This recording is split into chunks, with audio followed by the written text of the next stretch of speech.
commence.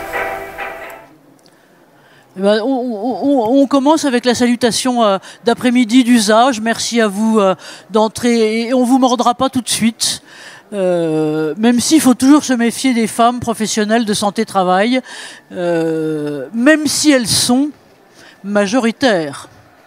Parce que je ne sais pas si vous savez, mais que contrairement aux professionnels de santé tout court, ou les professionnels de santé tout court, mais nous on est à rallonge, hein, donc c'est mieux, où les professionnels de santé tout court sont certes 75% dans l'ensemble des soignants, mais quand elles sont à la tête, elles sont entre 10 et 15% du côté des médecins de ce côté-là.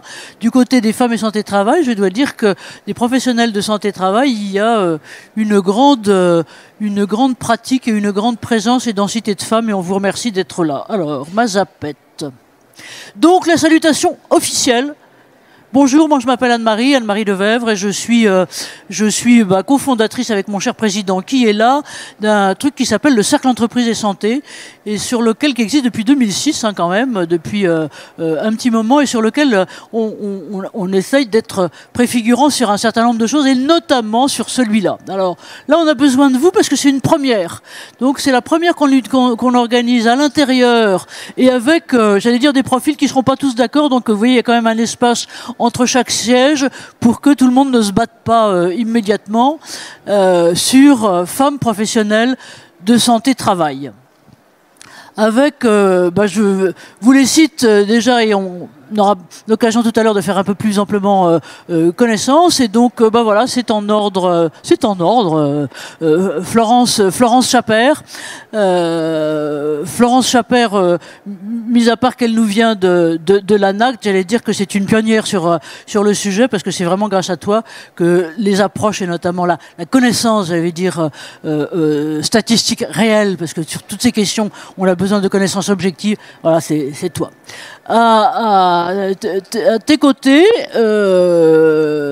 notre otage médecin, et donc docteur Anne-Carole Bensadon. Nous on se connaît depuis un petit moment, on dira pas combien de temps tel le canon, mais en gros c'est un peu ça, et justement sur une expérience bien spécifique en matière de santé-travail qui est les interfaces entre santé globale, entre santé publique et santé-travail. Alors, on était un peu toute seule dans le désert il y a un certain temps, maintenant, globalement, un peu moins. Une autre Florence, donc il y a l'alternative des Florence, et donc Florence Thorin dirige un service interprofessionnel de santé, de prévention et de santé-travail qui est 18, donc nous sommes dans le Cher avec alors moi je vais cafeter tout de suite, j'aime beaucoup Florence et aussi son équipe, parce que il y a en matière de ce qui est l'une de nos obsessions au cercle, qui sont les data, vous êtes particulièrement en avance. Et merci à Nathalie, professeure Nathalie Roustal, donc professeure d'université à Anvers, et j'allais dire d'une espèce tout à fait pour l'instant impossible en France, excusez-moi de vous le dire globalement tel que, mais qui est, j'allais dire, rang de PUPH dans une faculté, dans une université de médecine française. Et ce qui est intéressant, c'est que dans l'université d'Anvers, dont fait partie Nathalie, c'est une université certes de santé, mais plutôt de médecine, mais aussi sciences de la santé. Et donc c'est déjà, on le voit, une autre approche, si je peux me permettre. Alors on va me faire plein d'ennemis, mais il n'y a pas que les médecins qui sont propriétaires de la santé de ce côté-là, et ça, je crois que c'est une chose importante à rappeler, à rappeler pour nous. Deux mots sur nous, avec mon président qui est là. Donc on existe depuis 2006, on est un think tank d'Outang, donc on essaye de mettre notre énergie pour impulser les idées importantes auxquelles on croit depuis un petit moment, sur l'avenir de la relation au travail et la responsabilité vraiment sociétale en action. Alors, je dirais que peut-être sans doute quand vous étiez vous en barboteuse, moi j'avais déjà un séminaire à Dauphine sur ces questions-là, qu'on a dû arrêter parce que c'était un peu tôt, mais enfin voilà. Donc bon. Et notre spécificité, j'allais dire, vous voyez, c'est le tiret rouge, c'est-à-dire qu'on ne dit pas santé au travail, mais depuis le début on dit santé-travail. Alors, je dirais pas que j'ai passé ma leçon d'agrégation sur le tiret, non, c'était sur le préfixe entre, mais c'était pareil. En gros, et là, ce qui est important, ce sont les impacts réciproques entre la santé et le travail. À la fois, côté pathologique, mais aussi côté thérapeutique, et donc non seulement en optique santé globale au travail, mais en interaction et en interface globalement sur l'un et l'autre. Quelles sont les interactions de l'autre côté. Et notre truc à nous, je dirais que c'est un peu ce qu'on fait ici, c'est de permettre de faire un pas de côté sur la prospective et l'avenir des relations, des choses qui sont importantes en matière de santé-travail. Voilà. Et donc, voilà merci à nos grands témoins, nos grandes actrices, c'est plus que ça là. Et donc, si vous voulez bien, on va fonctionner en 2 temps, c'est-à-dire qu'on va se donner d'abord un temps de connaissance. Et la question que j'ai posée à chacune, femme professionnelle, c'est sur leur cursus, leur itinéraire perso, c'est comment... Finalement, je dirais pas comment vous en êtes arrivé là, mais comment en fait vous vous êtes occupé de santé-travail, de santé au travail, de problématiques de travail, de problématiques de santé, quel que soit l'angle sous lequel vous le prenez, et en quoi, je veux dire, double question. La première partie de la question, c'est en quoi le fait d'être une femme vous a amené à cette question-là, ou bien à une incidence, ou bien n'en a pas du tout. Pourquoi pas, hein. Donc voilà, tout est globalement tout est possible. Enfin, on a toutes, je dirais, notamment, je parle de moi, hein, les plus âgés, des anecdotes qui pourraient être pas appliquer des hannetons à raconter sur la façon dont on était considéré il y a un certain temps, mais enfin voilà. Et puis donc ensuite, deuxième partie qu'on aimerait bien faire avec vous, c'est sur cette question justement à la fois d'avenir de la santé-travail avec tous les tirets, et dans sa double implication, c'est-à-dire plus particulièrement sur les femmes, quand même la moitié de la population active. C'était pas le cas encore il y a un certain temps, mais là globalement ça l'est. Ça l'est beaucoup plus dans certaines activités. Alors particulièrement chez les soignants, ça c'est évident, où on a 75 ou 80% de personnes finalement d'équipes dans les hôpitaux qui sont des équipes féminines, mais aussi d'autres. Voilà. Qu'est-ce que ça change? Quels sont les grands enjeux? Alors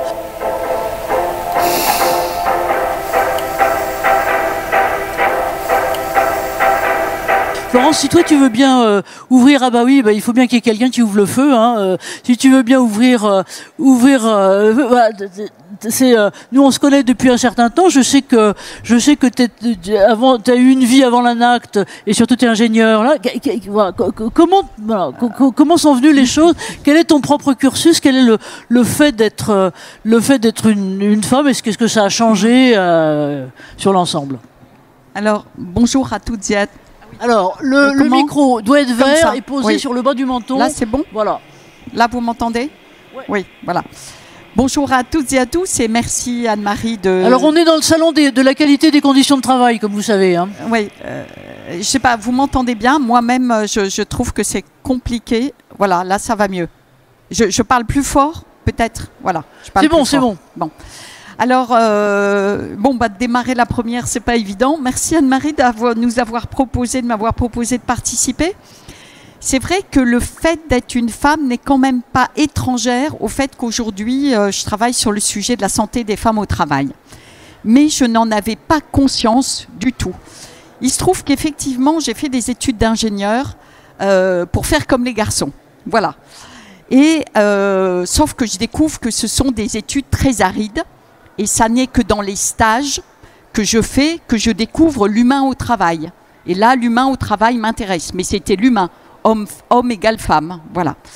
Et je fais un stage, le premier à 20 ans, un stage ouvrier à Merlin-Gérin. Et j'ai retrouvé récemment mon rapport de stage qui s'intitulait « Les conditions de travail de l'atelier H à Merlin-Gérin ».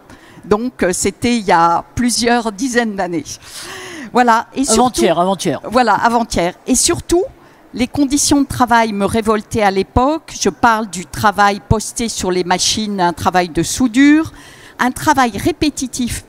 Et comme j'ai une formation, c'est vrai, scientifique, j'adore les chiffres. Et ensuite, ce sont les chiffres que je vais utiliser pour démontrer qu'il est important de prendre en compte de manière spécifique la question de la santé des femmes au travail. Et j'ai retrouvé dans mon rapport que j'ai relu en partie ce matin, chaque opération que je réalise dure entre 5 secondes et 1 minute. Du coup, chaque jour, je fais entre 500 et 5000 fois le même geste par journée, ainsi que toutes les ouvrières dans mon atelier. Il n'y avait aucune marge de manœuvre pour réparer sa machine ou pour contrôler ses pièces. Tant pis d'ailleurs si on ne faisait pas de la qualité, il y avait quelqu'un qui allait corriger. manque de souplesse horaire, le chef allait nous chercher au moment des pauses, dans les toilettes, les ouvrières n'avaient pas le droit de se parler durant leur travail. J'ose espérer que les choses ont quand même un peu évolué. Alors ensuite, je rentre à Rhône-Poulenc dans une grosse usine de produits pharmaceutiques. Je suis une des seules femmes et là, je suis chargée de la dépollution de la Seine et de la diminution des consommations en énergie. C'était pas du tout un sujet en fait d'actualité.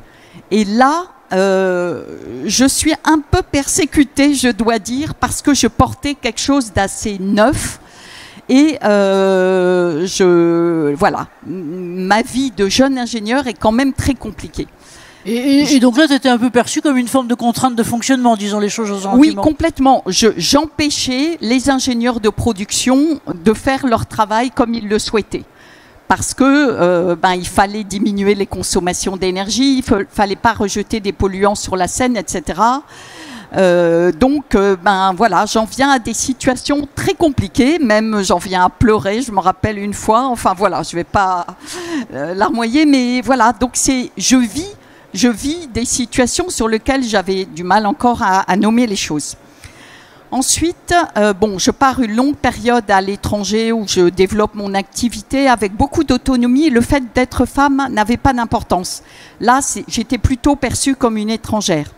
Mais quand je rentre en France après 17 ans, là, je découvre un monde du travail où les femmes sont extrêmement stressées, presque en burn-out, beaucoup de stress. Et là, tout d'un coup, je me dis, mais moi, est-ce que j'ai envie de rentrer dans ce monde-là?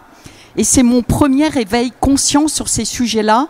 C'était en 2005. Voilà, c'était le début aussi des risques psychosociaux, etc.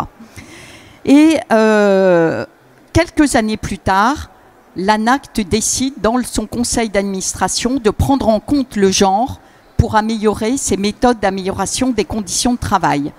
Et là, on me dit, Florence, si tu veux, prends ce dossier, prends cette mission. Mais je me sens pas militante, pas féministe. Et je me dis, mais qu'est-ce que je vais faire avec ça? Moi, revenant de l'étranger, je me voyais plus travailler sur les questions de population migrante, pas tellement sur les femmes. Et finalement, je décide deux choses. Il faut objectiver. Et du coup, je vais chercher des données. Je vais voir la DARES. Je leur dis, il faut sexuer vos données. Ils les avaient, les données sexuées, mais ils ne les publiaient plus. Je vais voir la CNAM. Et là, je leur dis, où sont les données d'accidents de travail, maladies professionnelles? Et c'est là qu'en 2012, on publie, à la place de la CNAM, qui le fait désormais depuis décembre 24, on publie la première photo statistique des accidents de travail, maladies professionnelles selon le sexe, qui montre que les accidents de travail, même en taux de fréquence, augmentent pour les femmes et diminuent pour les hommes. Et la deuxième chose, il faut du terrain. On est à l'ANACT, il faut du terrain. Et c'est là qu'avec les ARACT, on identifie 25 cas d'entreprise. Et surtout, on a une intervention très intéressante à la Poste pour comprendre pourquoi les factrices sont plus absentes que les facteurs alors qu'elles font le même métier. On fait beaucoup de croisements de données. On montre que ce n'est pas les enfants qui font que les femmes sont absentes, ni la monoparentalité. C'est idem pour les femmes comme pour les hommes. Mais que ce sont les conditions de travail. D'abord, la règle de l'ancienneté qui font qu'elles se retrouvent dans des métiers, avec des tournées de factrices avec plus de colis, dans des tournées plus compliquées. Et puis ensuite, une inadaptation des postes au niveau de la taille. Tout était conçu pour l'homme moyen. Des cadences conçues pour des hommes jeunes en bonne santé. Voilà. Donc, c'est un petit peu ça le point de départ, finalement, de mon intérêt sur tout ça. Qui est un point de départ, je dirais, si je peux mettre symboliquement et plus que ça, très important, puisque tout de suite, ça rentre par l'objectivation. C'est-à-dire qu'en gros, quand tu étais, alors, pardon de dire les choses un peu réellement, mais quand tu as été au début à l'ANACT un peu longtemps sous le boisseau, excusons de dire les choses, quand même, l'entrée, c'était toujours la recherche de data, d'objectivation des choses par la réalité, j'allais dire, des chiffres, pas seulement par les sondages, hein, puisque souvent les gens on a tous tendance à confondre les enquêtes et les vraies data, mais là ton truc c'était d'aller, j'allais dire, chercher les chiffres et puis de pouvoir montrer le distinguo entre... voilà, ouais. Mais justement, je rajoute juste un petit truc. Ce que nous ont, au départ, on disait, les indicateurs santé sont différenciés entre les femmes et les hommes. Ben oui, parce qu'ils font pas les mêmes métiers, pas les mêmes parcours, pas le même hors travail. Ça, c'était finalement la dimension de genre, effectivement. Ouais. Et ce que nous apprend la Poste, c'est que le même travail, donc les mêmes risques, ont un impact différencié compte tenu de différences biologiques. Ouais. Et aujourd'hui, c'est ce que, par exemple, l'INRS travaille sur les effets différenciés des agents chimiques sur la santé des femmes et des hommes, et pas seulement la santé reproductive, également les problèmes de peau, d'asthme, etc. Et c'est là qu'on enrichit considérablement la problématique. Donc, important de prendre en compte sur ces sujets de santé des femmes à la fois la réalité du travail qui est différente et les spécificités biologiques ou sociales, parce qu'il y a aussi les violences sexistes, sexuelles, etc. Voilà. Merci de toutes ces précisions. Effectivement, c'est tout à fait important parce que tu vois, on a cette obsession sur les femmes, le travail et les datas depuis un petit moment. Et donc, un jour ensemble, c'était, je crois, il y a un an, on interviewait au niveau international le directeur France de l'OIT, en gros, pour lui dire, mais qu'est-ce qui se passe, quelles sont les statistiques, de quoi est-ce qu'on dispose là-dedans. Et on voit, alors là, c'est là aussi la grosse difficulté des choses, c'est qu'il nous dit, mais finalement, la grosse difficulté qu'on a au niveau notamment des représentations, qu'elles soient tripartites ou des organisations syndicales, c'est que on a envie de regarder cette réalité et en même temps, on veut pas stigmatiser.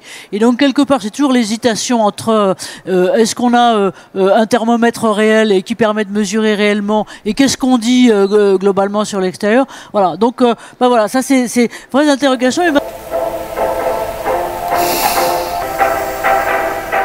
Nathalie Roussel, donc si tu veux bien, on a la chance d'avoir Nathalie qui nous a fait, alors pardon de faire de la pub à contre-temps puisque ça sera fait, et donc vous pourrez le regarder en replay chez nous. Nathalie intervenait et donc professeure à l'université d'Anvers de sciences de la santé et de physiothérapie, et donc là c'était sur les dimensions neuro-émotionnelles des TMS, et donc une optique qui de prise en compte de la douleur qui est pas du tout. Alors voilà, toi aussi, si je peux me permettre, dans ton cursus et avec ce statut qu'on verrait pas en France pour l'instant, hein, il y aura peut-être des émules avant qu'il soit longtemps autres. Comment t'en es arrivé là? Et les questions de santé, les questions de femmes, et toi comme cursus femme, est-ce que c'est important ou pas? Oui, ok. Mais donc j'ai fait des études de kinésithérapie. Depuis toute jeune, je suis intriguée par la souffrance. La souffrance humaine, c'est quelque chose qui me touche beaucoup. Et alors que j'étais, on va dire, un peu de comportement hyperkinétique, je pouvais rester des heures à l'hôpital à côté d'un enfant qui venait d'être opéré. Donc vraiment, la volonté d'accompagner des personnes qui souffrent, ça c'est depuis mon plus jeune âge. Et donc j'ai fait des études de kinésithérapie et j'ai eu la chance après de pouvoir faire une thèse de doctorat. J'ai combiné ça avec de l'enseignement. Et je dirais 2001 à 2012, j'étais dans une structure en école supérieure où il y avait, je dirais, une mixité homme-femme. Je ne dirais pas que ça a fait mon choix de travailler dans la douleur, ça je pense que ça a toujours été. Par contre, en 2013, tout notre département a été intégré dans une université parce que la kiné est passée de 4 ans à 5 ans, c'est un master en 5 ans. Et là, j'ai été propulsée dans une faculté de médecine qui d'abord a dû changer son nom parce qu'il y avait 1300 étudiants en kiné qui nous accompagnaient. Et donc c'est devenu la faculté de médecine et sciences de la santé. Je suis arrivée dans une faculté avec quasiment que des professeurs masculins, avec presque le double de mon âge. Sur 200 professeurs, nous ne sommes que 15 temps plein. Et donc, pardon ? Bon. Actuellement. Mais donc, être temps plein dans une faculté de médecine, c'est très, très, très, très rare en Belgique. J'étais jeune et j'étais une femme. Et donc ça a été quand même un défi. En plus, il fallait se prouver qu'on était quand même des scientifiques dignes de ce nom. Mais donc, on m'a demandé de représenter la faculté dans des conseils où je n'avais aucune compétence, uniquement parce que j'étais une femme. J'ai fait ça pendant 3 ans jusqu'à ce que je trouve le courage de leur dire « maintenant, j'en ai marre ». Et j'en ai marre d'être dans un conseil, pas parce que j'ai les compétences, parce que j'ai 2 seins et pas de...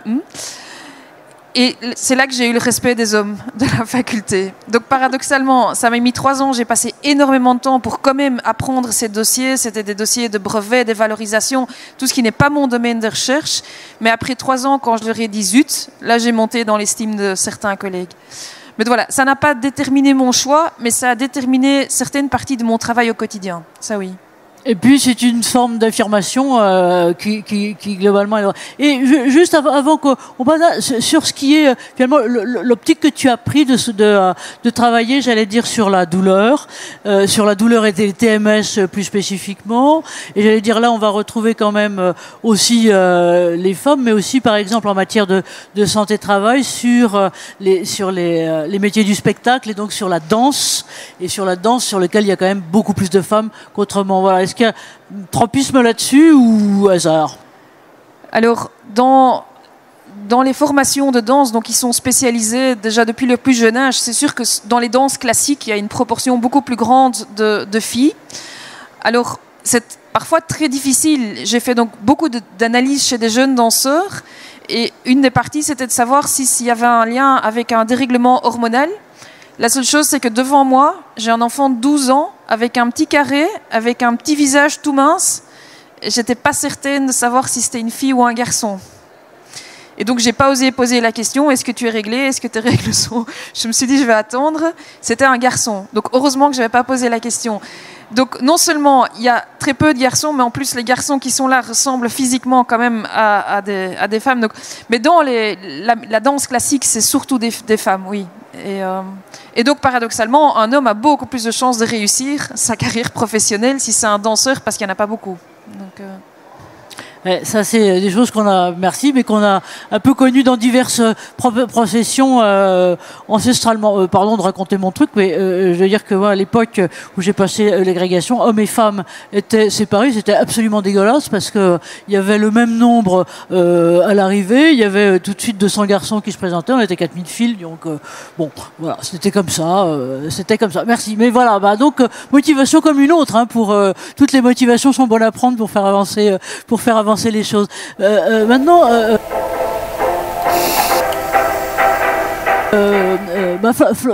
Florence, l'autre Florence, si vous voulez bien. Donc Florence Thorin, donc vous êtes, toi tu es directrice d'un service tout à fait exemplaire, je dois le dire. Bon, donc voilà. Oui, alors moi je vais me présenter. Effectivement, je dirige un service de santé avec un parcours qui est peut-être sûrement inhabituel. Hein. Je suis pas une gestionnaire, je suis pas une financière, je suis une ergonome de métier. Et donc finalement, c'est le sens finalement de la santé au travail qui m'a toujours un peu motivée dans tout mon parcours. Alors après avoir fait parce que moi je suis une deuxième génération d'ergonomes en fait. Et après avoir fait l'ergonomie, je suis partie aux arrêts métiers en conception de produits nouveaux. Et voilà, et là, j'ai découvert l'innovation et ce qui m'a aussi motivée tout au long de mon parcours. Et j'ai travaillé dans différents secteurs, hein, la grande distribution, le handicap, l'industrie. Pour ensuite partir dans l'industrie pour faire des recherches en conception de systèmes de production. Donc j'étais plutôt à faire des recherches aussi sur ce sujet et finir responsable d'un service de production, alors d'industrialisation. Alors à la fois c'est une école de la rigueur, de la méthode qui est plutôt intéressante. C'est aussi une école pour l'adaptation, le compromis entre performance technique et conditions de travail. Et donc là, voilà. Alors, le lien avec une femme, c'est que c'est effectivement être responsable d'industrialisation, c'est forcément 100% d'hommes que l'on a à manager. Donc voilà, ça m'a aussi permis de construire un certain nombre d'autres repères dans l'industrie pour, en tant que femme, m'imposer sur des hommes qui étaient plus âgés. Voilà, parce que j'étais à l'époque jeune, et puis c'était un milieu automobile, un équipementier automobile, donc c'était aussi un milieu très masculin.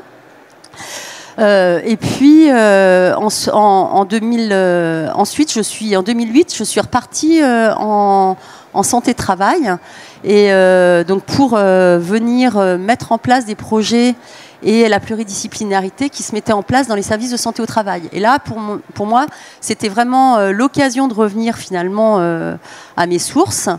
Et puis et aussi d'avoir une action et un sens un peu territorial, hein, puisque l'avantage quand même d'un service de santé, voilà, c'est de pouvoir agir sur des conditions de travail, mais sur tout un territoire avec des données spécifiques qui sont des données de santé. Et donc ça, quelque chose que l'on n'a pas forcément dans l'industrie, sur une entreprise. Donc voilà, pour moi, c'était la santé au travail avait du sens. Et donc j'ai fini, le management m'a rattrapé, hein, et donc j'ai fini par prendre le poste de direction en 2017 après avoir fait plutôt la direction des équipes pluridisciplinaires. Et puis à ce titre-là, voilà, santé des femmes, effectivement, un service de santé au travail, c'est essentiellement des femmes. Voilà, donc je gère un peu la santé des femmes au travers de ce prisme-là, mais voilà, je suis pas forcément une spécialiste du sujet des femmes, et c'est pas quelque chose qui ça m'a construit de travailler auprès des hommes ou que des hommes à certains moments, mais c'est pas ça qui a motivé ma carrière, c'est vraiment le sens de la santé au travail qui a motivé mon parcours. C'était finalement le sens et la finalité de ce qu'est la santé-travail et la santé globale au travail, plus que ou une revendication féministe ou d'une découverte de ce côté-là. Voilà. Bah, écoutez, merci à vous.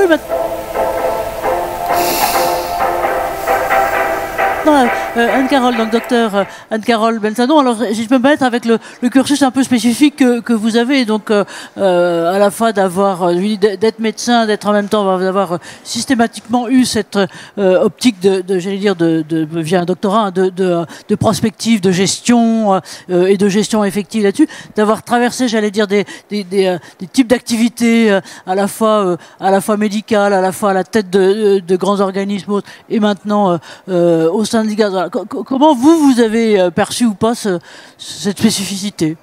Alors moi, pour être très clair... Il faut que ça soit vert. Est-ce que c'est vert? Alors ça va. Ouais. Pour que ce soit clair, moi, il n'y a pas vraiment de la dimension femme qui a compté au départ. Hein. Bon, j'ai fait médecine parce que chez moi, tout le monde était médecin. J'ai fini le bac très tôt, j'avais pas vraiment d'idée. Mon père, il m'a dit, fais médecine, tu verras plus tard. Bon, je lui ai dit, après tout, pourquoi pas.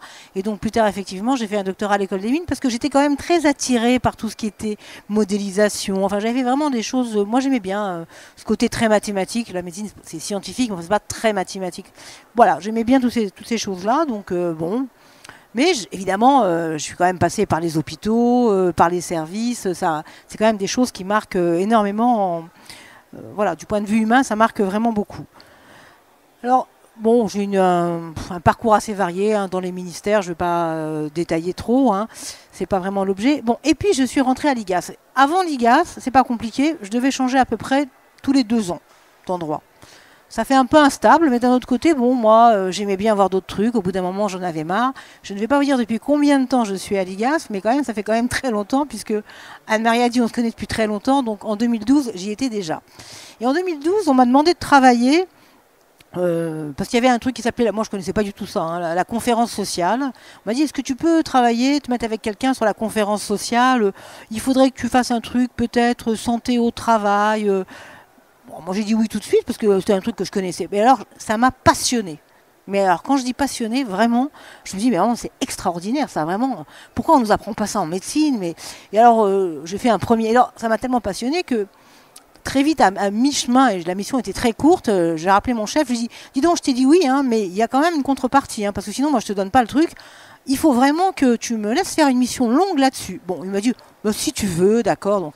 Et la mission suivante que j'ai faite, elle était sur les maladies cardiovasculaires, vraiment centré là-dessus, entre santé publique, santé travail et maladies cardiovasculaires, qui, quand on est allé le présenter devant divers organismes, comment dire, a laissé les gens un peu, au début, hein, je sais pas, il y avait un certain doute en me disant mais pourquoi vous n'avez pas pris le cancer? Pourquoi vous ne prenez pas les TMS? Mais quelle drôle d'idée de prendre le cardiovasculaire. Bon, bref, toujours est-il qu'on l'a prise d'une certaine manière. Et là, moi, ça a été vraiment une découverte parce qu'on a travaillé avec beaucoup d'entreprises, avec des services de santé-travail. Et c'était quand même une vraie découverte de voir tout ce que je ne connaissais pas dans ce secteur-là. tout ce que c'était riche, en fait, pour moi, à l'époque, c'était, je crois, service de médecine du travail, tout ce qu'on faisait là-dedans, mais je me disais, mais quand même, pourquoi ils nous apprennent pas ça en médecine? Quel dommage, j'avais dû faire peut-être 2 heures de cours là-dessus. Bon, je dis pas que c'est forcément ça que j'aurais fait, mais en tous les cas, je suis sûre que j'aurais été très assidue, ça m'aurait vraiment beaucoup plu.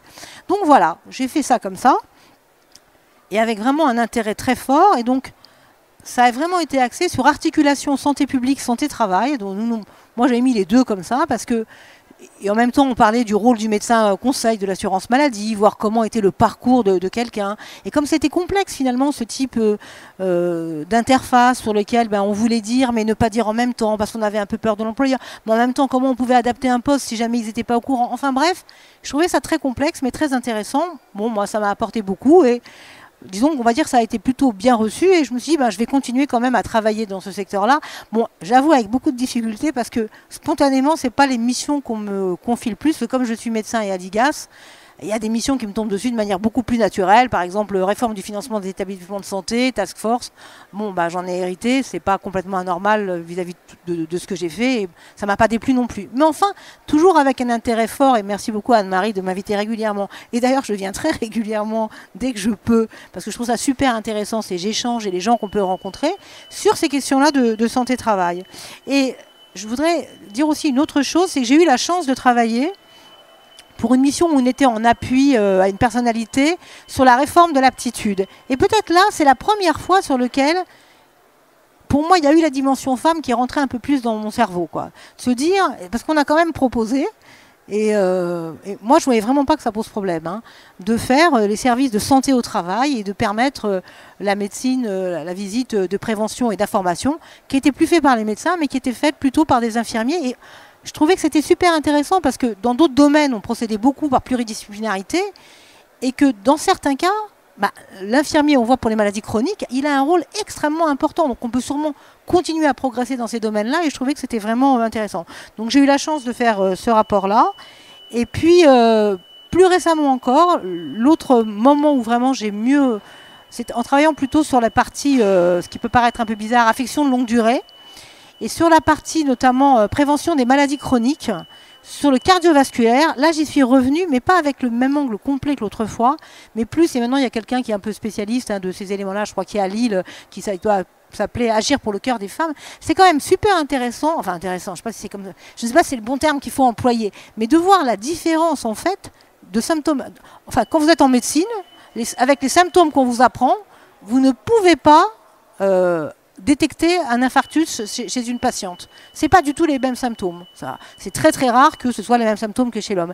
Et donc je trouvais que c'était vraiment très intéressant d'avoir cet abord-là, et d'aborder aussi les pathologies, et c'est vrai pour les médicaments, et c'est vrai pour plein de choses, par la partie femme. Mais je dois dire que ça m'est venu tardivement, et ce qui m'est venu le plus vite, c'est vraiment santé publique, santé travail, il faut faire ensemble.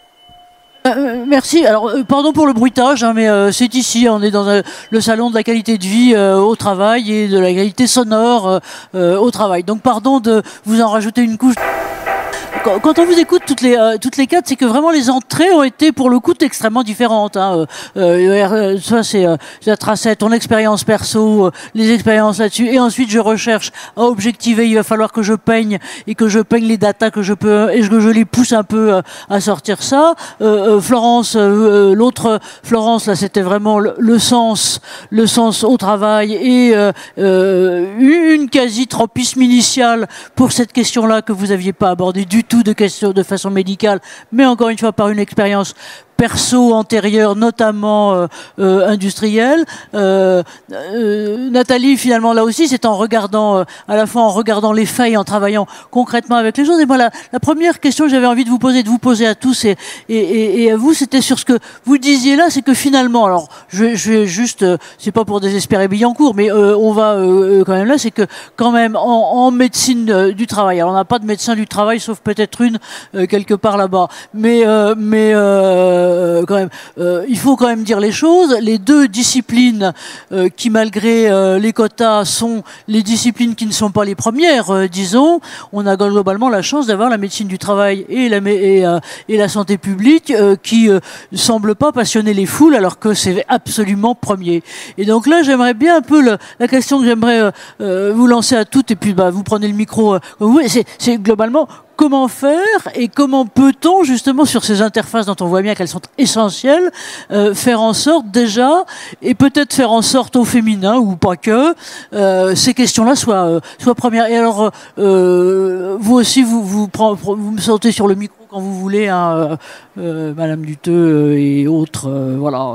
Vous êtes repérés, hein, vous êtes repérés. Donc voilà. Alors qui veut là-dessus, je veux dire, sur l'importance de ces interfaces. Donc on voit bien Anne-Carole comment vous les avez saisies là-dessus. Florence, toi, comment tu vois, et encore une fois, piste importante pour l'avenir. Comment est-ce qu'on peut travailler ça aussi pour la visibilité et l'impact de ces deux disciplines essentielles. Oui. Ben, pour nous, de poser la question de la santé des femmes au travail nous a amené naturellement à croiser effectivement santé publique, santé au travail. Moi, souvent, j'ai dit la première problématique des femmes au travail, c'est la grossesse. Ouais. Hein, comment adapter le travail, comment aménager les postes, des changements temporaires d'affectation, qui sont d'ailleurs très peu réalisés, ce qui fait que on a en moyenne 20% d'absentéisme lié à l'arrêt maladie avant maternité. Deuxième sujet dont on a pas mal entendu parler ces derniers temps, c'était la question de l'endométriose. Hein, il y a une stratégie nationale, l'ANACT a fait un guide là-dessus, comment adapter le poste, comment adapter l'activité, comment adapter le rythme de travail.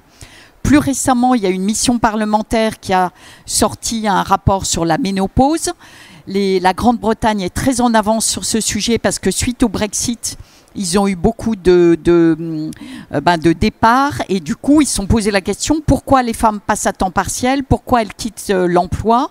Et finalement, toutes les entreprises maintenant ont publié des guides sur justement l'adaptation du travail, sur des choses basiques, sur l'accès à l'eau, sur des milieux de travail plus ventilés, plus aérés, mais aussi sur l'ergonomie des postes, aussi sur les questions de pression au travail, possibilité de faire fluctuer ses horaires, bon, etc.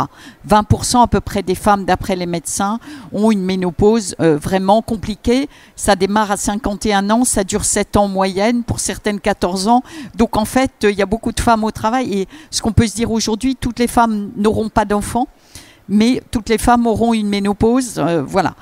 Alors sur ce sujet-là, et c'est là qu'on commence à être la frontière santé publique, prévention des risques. Parce que est-ce qu'on est dans une politique finalement d'inclusion, d'adaptation, de maintien en emploi, ou bien quelles sont finalement les conditions de travail, les risques au travail qui aggravent peut-être les symptômes de la ménopause. Mais c'est vrai que moi, le sujet sur lequel on a surtout travaillé à l'ANACT et qu'on est en train de pousser dans le cadre du plan santé au travail numéro 4, avec l'INRS, avec l'ANSES, avec la CNAM, la MSA, etc., c'est la prévention des risques. Prendre en compte le sexe et le genre en matière de prévention des risques amène à se poser un certain nombre de questions. Et moi, finalement, tout ce que je peux souhaiter, c'est que les indicateurs santé s'améliorent. Hein. En 10 ans, l'absentéisme, l'écart d'absentéisme entre les femmes et les hommes est passé de 30% de plus à 40% de plus. On sait que plus de la moitié s'explique par les conditions de travail. Donc, comment mieux adapter les postes dans les métiers à prédominance masculine, déjà sur le plan biométrique, cadence, port de charge, etc. Sur les métiers féminins, comment mieux prendre en compte le travail émotionnel, comment faire évoluer les critères de pénibilité, comment faire reconnaître le cancer du sein avec son facteur de risque actuellement qui est le travail de nuit, peut-être couplé avec des agents chimiques. Il y a une saisine de l'ANSES sur ce sujet. Voilà, du coup, si je puis dire, il y a toute cette question. Voilà, moi je pense qu'à moyen terme, si la dynamique se poursuit, la prise en compte du sexe et du genre en santé au travail va amener, pas des bouleversements, mais un enrichissement et quand même une inflexion importante dans la manière de prendre en compte ces risques. Par exemple, déjà de ne pas penser ces risques en dehors des populations, au travail, voilà, et d'être dans cette logique de limiter à la source, effectivement, ces risques et d'être. Mais ce qui est compliqué, c'est comment est-ce qu'on adapte, est-ce qu'on fait la même norme pour tous ? 15 kilos, on applique la norme européenne au lieu de 25 ou 55? Ou bien est-ce qu'on fait des normes distinctes? Aujourd'hui, sur les 6 critères de pénibilité qui sont restés, dans le cadre de la loi du compte C2P, il faudrait faire des seuils, des valeurs limites d'exposition différentes pour les femmes et pour les hommes, si on prenait vraiment en compte ces différences biologiques. Voilà. Bon. Ok, mais c'est vraiment important. Mais dans ce que tu disais, moi, il y a un truc qui me frappe, c'est que le principe de réalité, et hélas, le principe de réalité économique est toujours là. C'est-à-dire que quand on est dans des populations vieillissantes, non seulement citoyennes, mais aussi au travail, quand on est de plus en plus face à une forme de pénurie de main-d'œuvre, globalement quelle qu'elle soit, je dois dire, alors pardon, mais on ne fait pas travailler les enfants, mais on fait travailler les femmes et un peu ceux qui traînent un peu globalement la patte. Ça a été comme ça. Et moi, l'une de nos premières expériences au cercle, c'était tout au début. Et moi, je me souviens d'avoir fait intervenir un jeune DRH d'une boîte de BTP dans le sud de la France. Et là, il y avait un énorme problème, c'est que il n'arrivait plus à recruter de bons hommes. Donc voilà, énorme pénurie de ce côté-là. Et donc c'était une grosse TI, mais qui fonctionnait bien. Et donc là, c'était clair. Ou bien ils adaptaient complètement tout leur système, non seulement de prévention, mais j'allais dire de gestion de ressources humaines, hein, avec autant la ressource masculine que la ressource féminine, et tout ce que ça voulait dire du côté de l'organisation, et comment est-ce qu'on peut être attractif là-dessus. Donc, principe de réalité, ça fait que il a bien fallu y aller, si je peux me permettre, globalement de gré ou de force. Il nous a raconté ce que lui découvrait aussi, d'ailleurs, toute la façon dont il a fallu rentrer ça, alors refaire. Tous les EPI étaient pas taillés pour les femmes. Moi, j'ai connu ça avec nos fameux exosquelettes, avec lequel là, et où effectivement, il y a eu des rejets majeurs parce que les EPI étaient faits pour des mecs d'1m80, 75 kilos, et qui se retrouvaient avec des populations. Là, c'était en Suisse parce que jamais aucun Français n'a voulu me le dire, hein, pardon. Mais donc, c'était un hôpital globalement en Suisse et qui nous a dit, voilà, nous on a dans les buanderies et dans tout ce qui est globalement l'entretien du linge, on a des filles qui viennent essentiellement d'Europe du Sud, qui font moins d'1m60 et plus de 75 ou 80 kilos. Et en gros, le système pouvait marcher, mais il fallait une ceinture en plus, comme dans les avions, pour les un peu dodus et autres. Et là, refus général, le machin, innovation sortie. Donc, principe de réalité économique. Voilà. Te voyez, Florence, réagir. Toi, voilà, sur cette question des femmes, santé des femmes, et pas que. Oui, qu'est-ce qui trace ça? Ouais, moi, je partage assez sur le fait que c'est pas forcément le genre qui expose, hein, mais plutôt certains équipements ou certaines conditions qui n'ont peut-être pas été pensées toujours pour elles. Mais je vais plutôt faire le lien avec aussi les missions des services de santé et de quelle manière, en sécurisant les parcours professionnels finalement tout au long de la vie, finalement, les équipes santé-travail, de fait, prennent cette question du genre, mais pas que le genre. Hein. Pourquoi le genre et pas l'âge, et pas un parcours de vie ou une difficulté territoriale. En fait, voilà, ce qui alors si je fais le lien avec la santé publique, nous dans le Cher, on est le territoire le plus à pénurie médicale. Donc voilà, toute discipline confondue. Donc voilà, c'est le vide côté médical. Et c'est vrai que les services de santé, dans leur mission, c'est bien d'abord, c'est prévention primaire, hein, ensuite on enlève le risque, suivi de santé, et puis prévention de la désinsertion professionnelle. Donc on sécurise le parcours tout au long de la vie. Donc on l'individualise bien, y compris en fonction du genre ou de l'âge ou des problématiques socio-économiques ou voilà, tout type de fracture qu'il peut y avoir dans le parcours. Mais s'agissant du suivi de santé, aujourd'hui, les services de santé décloisonnent totalement la santé, le travail et la santé publique.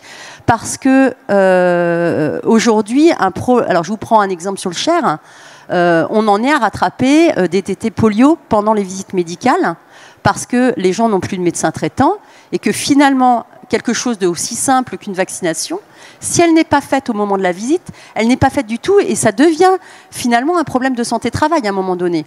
On est organisé avec les CPTS sur des projets diabète parce que on a des populations qui peuvent être, alors pour le coup pour d'autres sujets, des populations qui sont à risque ou pour lesquelles finalement l'exposition va entraîner un risque de diabète. on fait les détections et on l'organise avec la ville parce que sinon personne ne le fait. Et ça finit par entraîner des désinsertions professionnelles. Donc on a tous, voilà, voilà, même chose pour le dépistage sur le cancer. Et donc s'agissant des femmes, forcément on a des conventions avec le centre régional de dépistage pour donner l'ordonnance au moment où la femme vient en visite, qu'elle rentre dans le dépistage organisé, parce que c'est vrai que si elle n'est pas détectée précocement, elle va être en arrêt de travail, elle ne va pas pouvoir continuer son travail, etc. Donc effectivement, les services de santé prennent pas que cette notion du genre, mais effectivement individualisent, différencient un peu le suivi, le parcours en fonction des individus, en fait. Et finalement autorise une forme légitime ou pousse une forme de personnalisation des choses au travers de besoins qui sont, comme dirait Anne-Carole, qui ne sont plus saucissonnés. C'est-à-dire que nous, c'est aussi une de nos obsessions au cercle, c'est que on saucissonne pas la santé, on ne saucissonne pas les choses. Alors, de ton côté, je dirais, si je peux me permettre, Nathalie, tu es pas complètement dans la santé de travail, mais tu es un peu dedans quand même, et tu es en dehors de la France, mais en même temps, tu fais partie d'un réseau. C'est comme ça que on s'est connus. Voilà. Comment tu sens tout ça, ces histoires à la fois de genre, de porosité, santé publique, santé mentale, santé, tout oui. Quoi. Alors. Mon point de départ, c'est la recherche, donc j'ai pas cette expérience que vous avez par rapport à la santé et le travail, ou beaucoup moins. Donc nous partons toujours de l'individu, mais je pense que dans la recherche scientifique, on n'a pas encore bien maîtrisé certaines différences entre hommes et femmes. Je reprends le métier des arts comme exemple, des jeunes gymnastes, garçons-filles, c'est une grosse différence parce qu'ils vont s'entraîner à l'âge de l'adolescence, donc 12, 15, 12, 16, et il va y avoir chez des jeunes filles un dérèglement hormonal qui va impacter la croissance. On a su démontrer chez nos jeunes danseurs qu'elles avaient en moyenne 1 an de retard au niveau âge squelettique, donc sur base de la maturation par rapport à l'âge biologique. Alors malheureusement, il n'y a pas de garçons, il y en a très peu, donc on ne sait pas avoir de groupe de contrôle. Mais quand on regarde visuellement, des jeunes gymnastes, des jeunes danseurs, garçons, n'ont pas ce problème de croissance qui s'arrête, ce dérèglement hormonal, c'est évidemment ces règles qui s'arrêtent. Et donc je pense qu'on a encore besoin de faire des études pour bien comprendre. Pareil par rapport à la lombalgie, 80% des femmes qui ont mal au dos ont des pertes urinaires, des fuites, alors qu'on ne voit pas du tout ces pourcentages chez les hommes parce que l'anatomie du périnée est totalement différente chez les hommes et chez les femmes. Et il y a encore plein d'exemples comme ça. Tu as cité très justement les problèmes cardiovasculaires et notamment l'arrêt cardiaque qui donnent des symptômes différents si on est un homme ou une femme. Et donc je pense que notre rôle en tant que chercheur, c'est de plus mettre ça en avance, mais évidemment en intégrant l'aspect travail, ça c'est sûr. Et l'exemple des exosquelettes qui ne sont pas adaptés à la physionomie, c'est un bel exemple. Mais voilà, par rapport à l'aspect santé publique, santé travail, c'est moins mon domaine, donc je laisse les experts donner leur avis. Merci, mais ce que tu montres là aussi, c'est qu'on a un vieux besoin de recherche, c'est-à-dire de croiser les choses et puis de recherche, parce que si je peux me permettre là, c'est un peu notre rôle, hein, c'est de justement au cercle, c'est de créer ce type de tribune avec, si je peux me permettre, des profils, des antériorités très différents, mais c'est très important de pouvoir croiser la recherche, ce qui sera aussi après, si je peux me permettre le texte du droit et qui sera notamment le texte du droit et du droit social de ce côté-là, c'est tout à fait important. Anne-Carole, votre écho à vous. Alors moi, juste pour dire qu'il y a un sujet santé des femmes qui doit être, bon, encore une fois, moi je ne l'ai pas vu tout de suite, hein, bon. Alors pendant longtemps on nous a dit, parce que l'IGAS c'est quand même un peu précurseur dans ce genre de choses, donc des collègues me disaient il faut que tu genres toutes les statistiques, mais ça ne suffit pas. Donc il y a un sujet santé des femmes, mais c'est vrai, c'est un peu ce que vous disiez tout à l'heure, il ne faut pas que ce sujet-là empêche de travailler le sujet plus général de l'articulation santé publique, santé-travail. Vous avez parlé tout à l'heure de prévention primaire, et c'est sûr que les services de santé et travail ils jouent un rôle important là-dedans. Là, on vient de faire un rapport à l'IGAS sur la prévention et sur le rôle des établissements de santé et comment on peut financer les établissements de santé pour la prévention primaire, pour que chaque contact compte. Ça veut dire que chaque personne qui va aller en établissement de santé... Je me permets de vous arrêter pour vous souligner l'importance assez géniale. Parce que je ne suis pas une fanat des rapports officiels, là, si je peux me permettre, pardon. Mais celui-là, qui est sur le financement de la prévention, finalement générale, hein, de prévention de santé publique via les établissements de soins, à un moment où on se pose tous, enfin bref, et tous nos gouvernants encore plus, les questions de l'impact et de la réalité du financement. Le truc, il est vraiment génial. Hein. Donc l'idée, c'était vraiment de considérer que l'établissement de santé était un maillon et de voir le partenariat, et bien sûr avec les services de santé au travail, puisque les gens ils passent beaucoup de temps quand même sur leur lieu de travail. C'est sûr que si on est tous segmentés, c'est plus compliqué. L'intérêt de cette démarche, qui ressemble un peu quand même à cette logique à cause de la participation qu'on peut avoir, c'est qu'en fait, la personne, elle vient pour autre chose, je sais pas moi, une fracture, ça peut être quelqu'un qui vient pour une fracture, qui se fait même au ski, peu importe.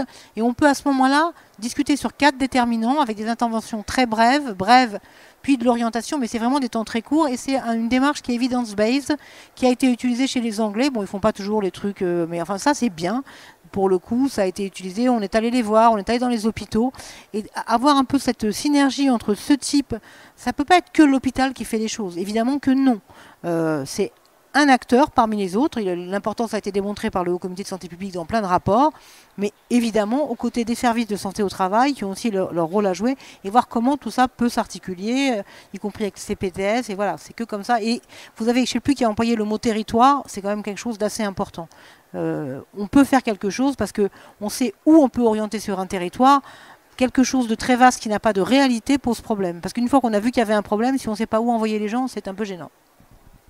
Pouvoir anticiper, alors je ne vais pas en rajouter, alors pardon parce qu'ils s'en vont, mais ça c'est très dommage, c'est sur l'importance des services inter-entreprises de santé au travail, c'est-à-dire que de plus en plus, je peux pas être moi qui vois les deux, c'est-à-dire à la fois les services autonomes, les services inter-entreprises de santé au travail. Je trouve que les attentes, le besoin et le côté préfigurant d'un certain nombre que je connais, alors on connaît pas tout, c'est tout à fait important, et notamment sur cette interface-là, santé publique, santé-travail, sur le rôle, je dirais, non seulement des employeurs, mais aussi, alors on essaye de pousser les trucs là-dessus, mais aussi le rôle des donneurs d'ordre. Et je dirais que le côté, pardon de vous appeler de ce côté-là, mais le côté, d'un certain côté pacifiant, recherche et actif que vous pouvez avoir, il est tout à fait essentiel sur ce glissement qu'on est en train de voir, ça va être l'une de nos prochaines actions globalement là-dessus, entre la responsabilité de l'employeur vers la responsabilité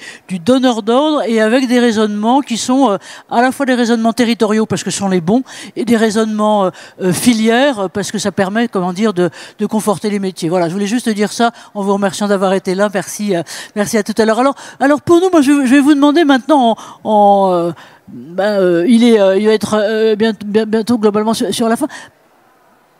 Que ce soit femme ou que ce soit pas femme, mais globalement, les priorités que vous voyez, je dirais, globales, et en même temps sur le rôle que chacune, puisque pour l'instant on est dans les femmes, hein, mais vous aussi vous avez le droit de parler, vous avez envie ou vous pensez pouvoir jouer pour faire Schmilblick, comme on disait globalement il y a un certain nombre. Voilà.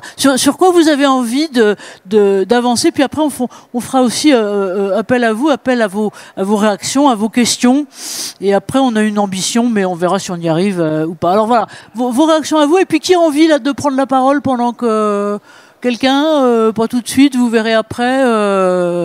Voilà. Bon, bah alors, voilà, vos envies, vos axes, vos caps. Je sais bien qu'à cette heure-là, et après un salon compliqué, c'est pas simple, mais voilà. Moi, j'aimerais faire quoi? J'aimerais qu'on creuse quoi? Soit moi, soit l'autre, soit vous renvoyez la balle chez la voisine. Hein, donc, en gros. Alors, qui prend Florence? Allez, tu commences. Donc, tu commences. Voilà. Alors, voilà. Moi, je vais continuer sur la lignée finalement de ce qu'on a fait en santé-travail.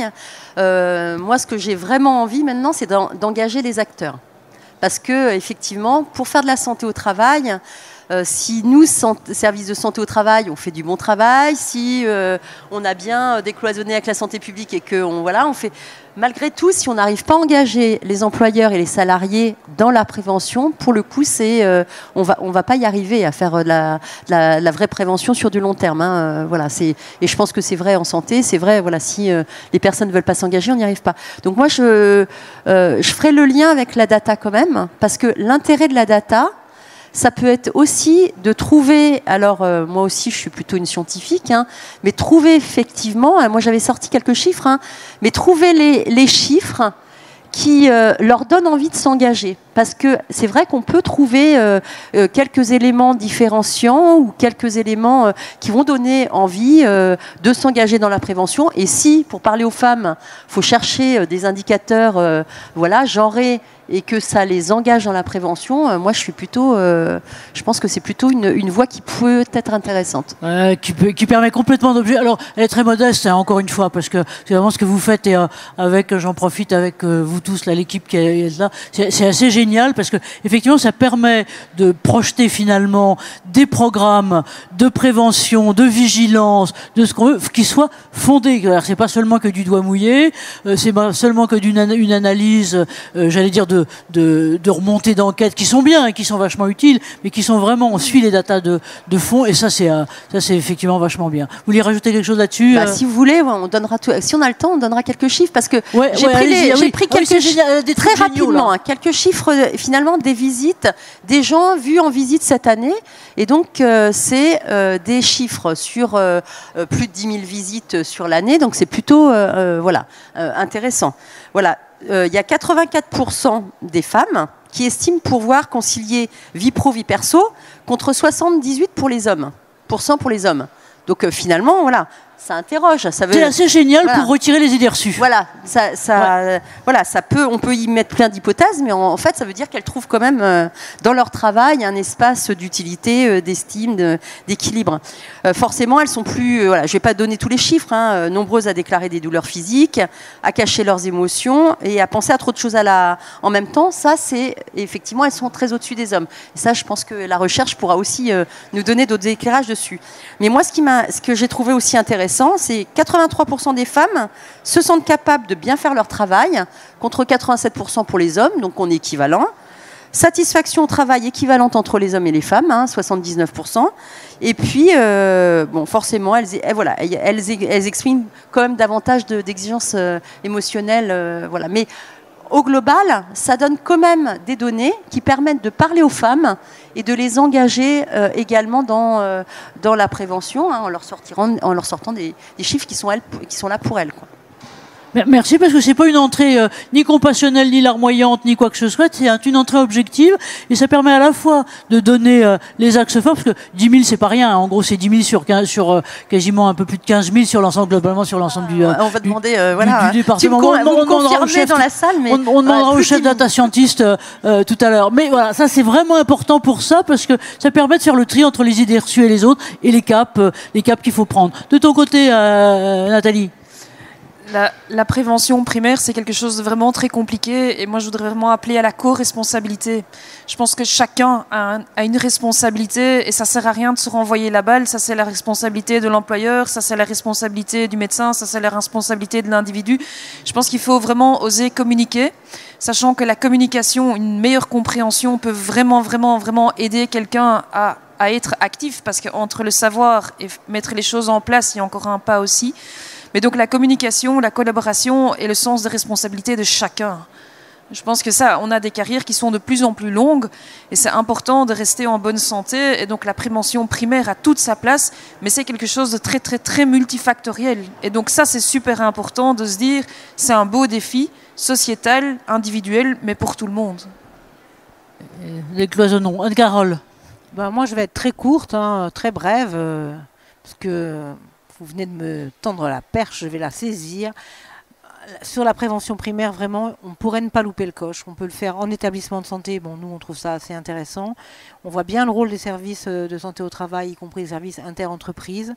Essayer de voir comment on peut améliorer les choses, comment on peut mieux articuler, et peut-être trouver, en partant d'expériences de terrain, parce qu'on croit beaucoup quand même à ce qui se passe sur le terrain.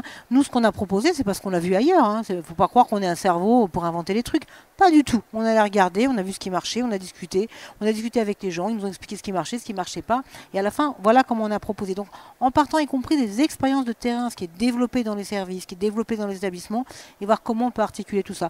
Moi, je pense que c'est faisable. D'ailleurs, je crois qu'il y a les collègues de l'IGAS qui travaillent sur ces questions-là. Bon, je leur fais toute confiance.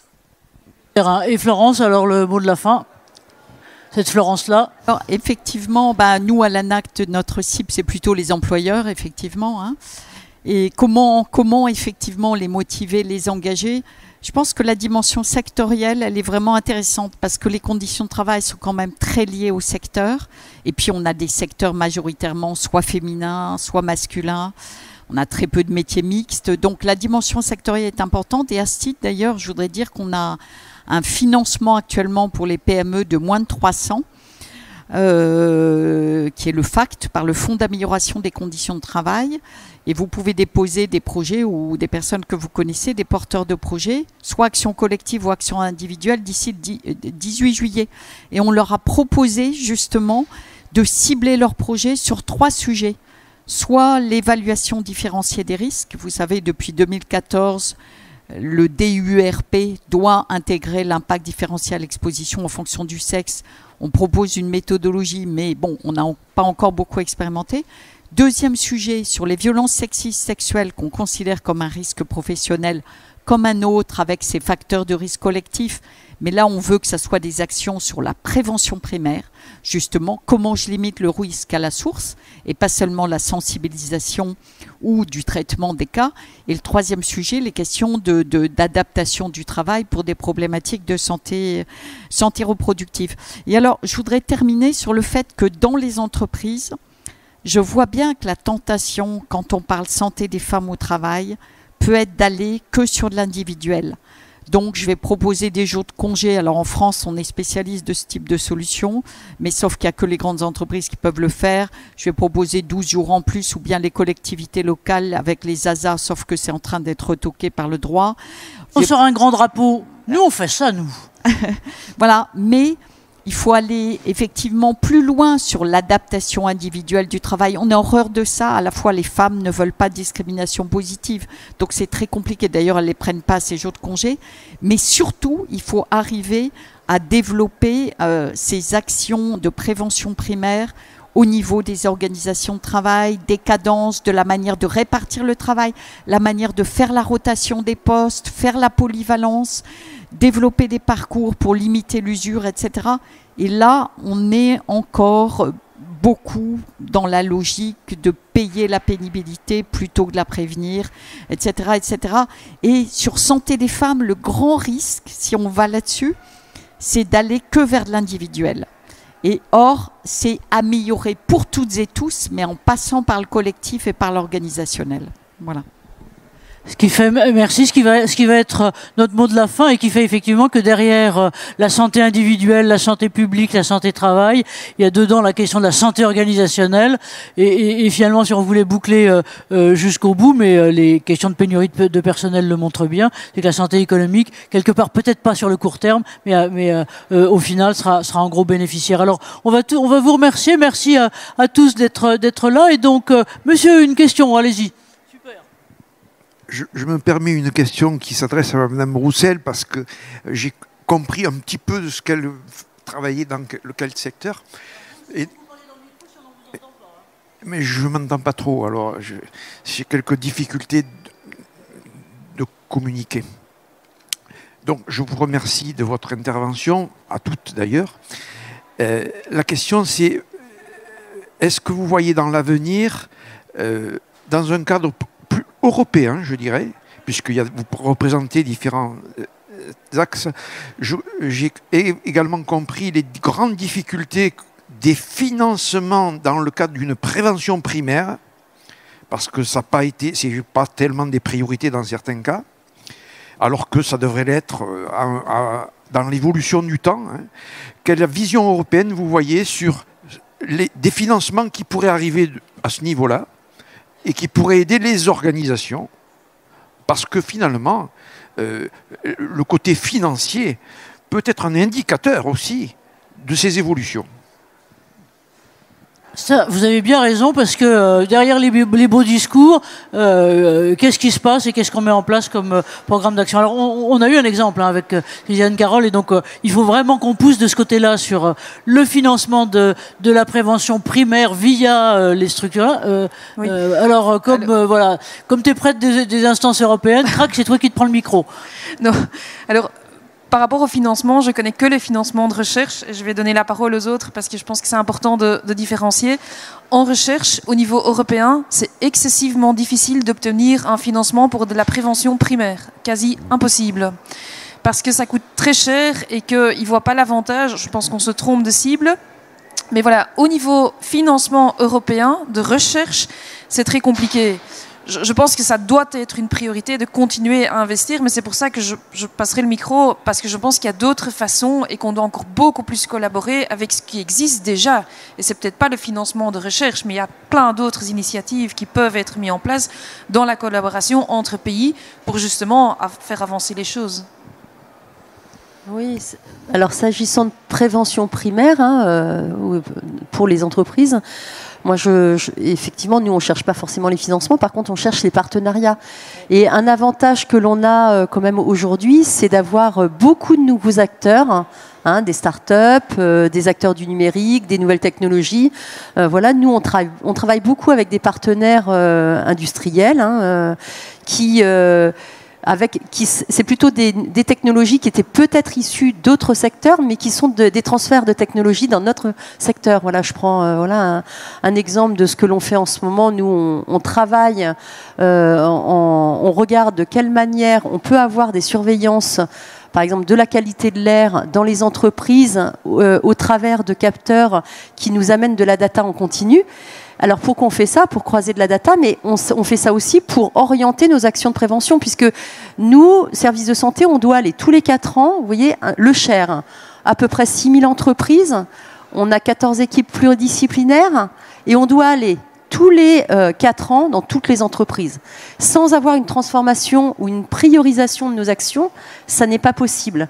Donc la seule possibilité, c'est effectivement d'investir les nouvelles technologies qui peuvent nous donner des nouveaux... Et là, c'est les acteurs industriels qu'on utilise. C'est vraiment génial, mais ça, d'un certain côté, c'est une forme de, j'allais dire, de financement en nature. C'est partenariat égale financement nature. Et puis là, ça marche pour tout le monde, bravo. Et ça permet, ce qu'on essaye aussi via nous notre truc avec nos tout petits bras, de mettre en valeur et de mettre en avant des gens qui font des choses complètement exemplaires. Ça les aide à se développer. Ouais. Anne-Carole, non, allez-y, Florence, les deux Florence.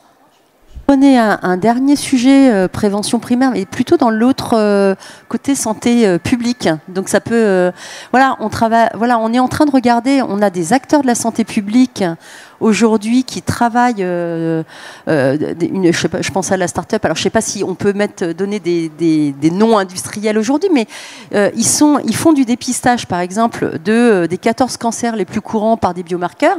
Typiquement, c'est des sujets ultra intéressants en santé-travail, parce que peut-être qu'effectivement, on peut être sur du travail très très précoce, sur des expositions, et nous mieux cibler le suivi de santé. Voilà. Merci Florence, on prend le sujet, on construit quelque chose en septembre-octobre pour les mettre en avant, et vous aussi. Florence. Alors moi j'ai une proposition, mais qui n'engage pas l'ANAC, qui n'engage que moi aujourd'hui. En voyant ce qui se passe en Allemagne, où de même qu'il y a des cotisations accidents de travail payées par les entreprises ou maladies professionnelles, il y a aussi une cotisation absentéisme. Et honnêtement, si on ne faisait pas payer une partie de l'absentéisme, bien sûr il y a un absentéisme minimal, il y a des problématiques de santé, par les entreprises, il me semble qu'il y aurait une responsabilisation aussi par rapport à cette question de la prévention. Voilà, en tout cas, moi j'y crois. Bon, mais ça nécessiterait une réforme majeure de la sécurité sociale. Donc ça n'est qu'une... voilà. Oui, mais je veux dire, quand même, les réformes poussent parce que globalement on pousse, que ce soit en matière d'environnement ou en matière autre chose. Donc voilà. Écoutez, merci à vous. Je crois que là on est en train de dépasser notre truc. On va vous remercier. Donc vous applaudir. Oui. Si, voilà, quand même. juste pour dire que moi je m'étais exprimée sur prévention primaire et on est assez en phase sur tout ce qui vient d'être dit. Après sur les financements par l'assurance maladie, bon, c'est dans un contexte très global, je pense qu'il faut apprendre en général et voir quelles priorités on peut mettre, comment ça s'inscrit. Et par ailleurs, c'est le Parlement qui vote l'ONDAM, on a quand même un système... voilà. Oui, mais bon, il ne faut pas désespérer les choses. Donc on peut toujours... en tous les cas, il y a quand même des choses qui avancent. Voilà. Moi, ce serait plutôt mon côté optimiste. Oui, on fait avancer les choses. Et on est tous là avec... à un moment, on prêchait dans le désert. Et puis, petit à petit, les choses grimpent. Donc, continuons et on compte sur vous. Et on vous remercie. On vous remercie moultement. Donc, la semaine prochaine, le replay. On sera preneur des informations que vous avez. Et systématiquement, on les met sur le site pour que vous puissiez... sur le site du Cercle, hein, pour que vous puissiez les avoir. Si vous avez badgé ce que vous avez fait, on vous envoie l'info avec les replays et le reste. Et on va surtout beaucoup remercier nos intervenantes. Merci les femmes professionnelles de santé-travail de tous horizons. Merci à vous.